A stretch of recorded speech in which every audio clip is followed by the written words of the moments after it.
The Two Gentlemen of Verona, Act 3, Scene 1. Enter Duke Thurio, Proteus. Duke. Sir Thurio, give us leave, I pray, a while. We have some secrets to confer about. Exit Thurio. Now tell me, Proteus, what's your will with me? Proteus. My gracious lord, that which I would discover, the law of friendship bids me to conceal. But when I call to mind your gracious favors, done to me, undeserving as I am, my duty picks me to utter that which else no worldly good should draw from me. No, worthy prince, Sir Valentine, my friend, this night intends to steal away your daughter. Myself am one made privy to the plot. I know you have determined to bestow her on Thurio, whom your gentle daughter hates. And should she thus be stolen away from you, it would be much vexation to your age.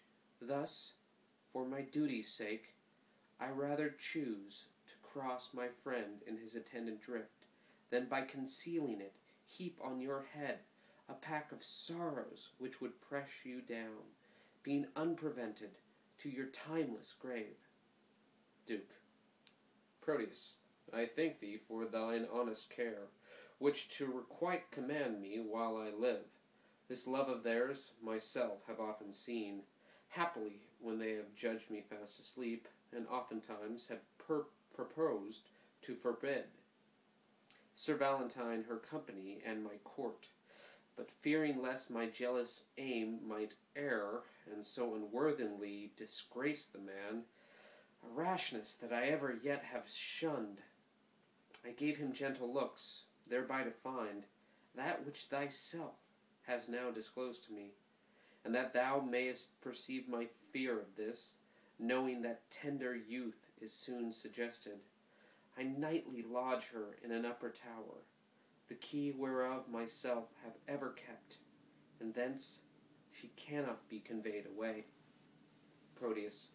No, noble lord, they have devised a mean, how he her chamber window will ascend, and with a corded ladder fetch her down, from which the youthful lover now is gone, and this way comes he with it presently, where, if it pleases you, you may intercept him. But, my good lord, do it so cunningly that my discovery be not aimed at, for love of you, not hate unto my friend, hath made me publisher of this pretense. Duke. Upon mine honor, he shall never know that I had any light from thee of this. Proteus. Adieu, my lord. Sir Valentine is coming. Exit. Enter Valentine. Duke. Sir Valentine, whither away so fast? Valentine. Please it your grace, there is a messenger that stays to bear my letter to my friends, and I am going to deliver them. Duke. Be they of much import? Valentine. The tenor of them doth but signify my health and happy being at your court. Duke. Nay then, no matter, stay with me a while. I am to break with thee of some affairs that touch me near, wherein thou must be secret. 'Tis not unknown to thee that I have sought to match my friend Sir Thurio to my daughter. Valentine. I know it well, my lord, and sure the match were rich and honorable. Besides, the gentleman is full of virtue, bounty, worth, and qualities beseeming such a wife as your fair daughter. Cannot your grace win her to fancy him? Duke. No. Trust me. She is peevish, sullen, forward, proud, disobedient, stubborn, lacking duty, neither regarding that she is my child, nor fearing me as if I were her father. And may I say to thee, this pride of hers, upon advice, hath drawn my love from her, and where I thought the remnant of mine age should have been cherished to her childlike duty, I now am full resolved to take a wife, and turn her out to who will take her in. Then let her beauty be her wedding dower, for me and my possessions she esteems not. Valentine. What would your grace have me do in this? Duke. There is a lady of Verona here, whom I affect, but she is nice and coy, and not esteems my aged eloquence. Now therefore would I have thee to my tutor, for long agone I have forgotten to court. Besides, the fashion of the time is changed. How and which way I may bestow myself, to be regarded in her sun-bright eye. Valentine. Win her with gifts, if she respects not words. Dumb jewels, often in their silent kind, more than quick words do move a woman's mind. Duke. But she did scorn a present that I sent her. Valentine. A woman sometimes scorn what best contents her. Send her another. Never give her over. For scorn at first makes after love the more.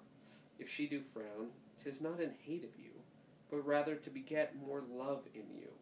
If she do chide, 'tis not to have you gone.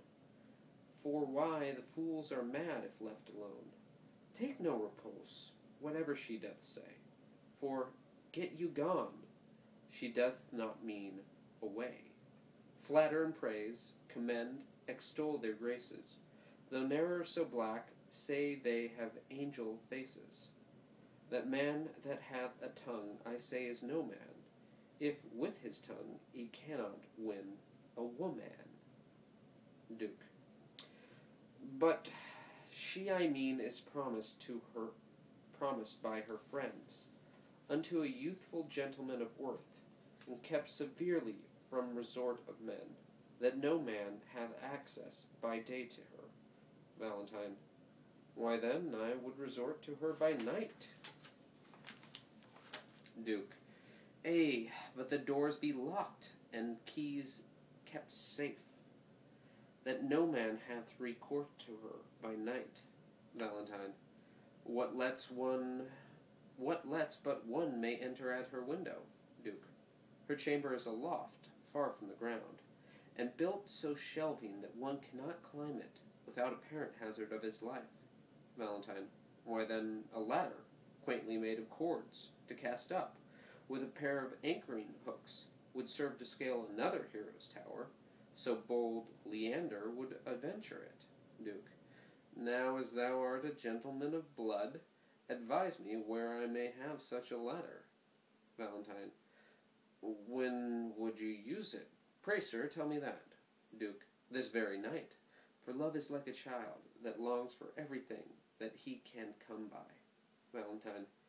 By 7 o'clock, I'll get you such a ladder. Duke. But hark thee, I will go to her alone. How shall I best convey the ladder thither? Valentine. It will be light, my lord, that you may bear it, under a cloak that is of any length. Duke. A cloak as long as thine will serve the turn. Valentine. Ay, my good lord. Duke. Then let me see thy cloak. I'll get one of such another length. Valentine. Why, any cloak will serve the turn, my lord. Duke. How shall I fashion me to wear a cloak? I pray thee, let me feel thy cloak upon me. He lifts Valentine's cloak and finds a letter and a rope ladder. What letter is this saying? What's here? To Sylvia? And here an engine fit for my proceeding. I'll be so bold to break the seal for once. Reads. My thoughts do harbor with my Sylvia nightly, and slaves they are to me that send them flying. Oh, could their master come, and come lightly, himself would lodge where senseless they are lying. My herald thoughts in thy pure bosom rest them, while I, their king, and that thither them importune, do curse the grace that with such grace hath blessed them, because myself do want my servants' fortune. I curse myself, for they are sent by me, that they should harbor where their lord should be. What's here? Sylvia, this night I will enfranchise thee. 'Tis so, and here's the ladder for the purpose. Why, Phaeton, for thou art Merop's son, wilt thou aspire to guide the heavenly car, and with thy daring folly burn the world? Wilt thou reach stars because they shine on thee? Go, base intruder, overweening slave, bestow thy fawning smiles on equal mates, and think my patience more than thy desert is privileged for thy departure hence. Thank me for this more than for all the favors which all too much I have bestowed on thee. But if thou linger in my territories, longer than swiftest expedition will give thee time to leave our royal court, by heaven, my wrath shall far exceed the love I ever bore my daughter or thyself. Begone, I will not hear thy vain excuse, but, as thou lovest thy life, make speed from here hence. Exit.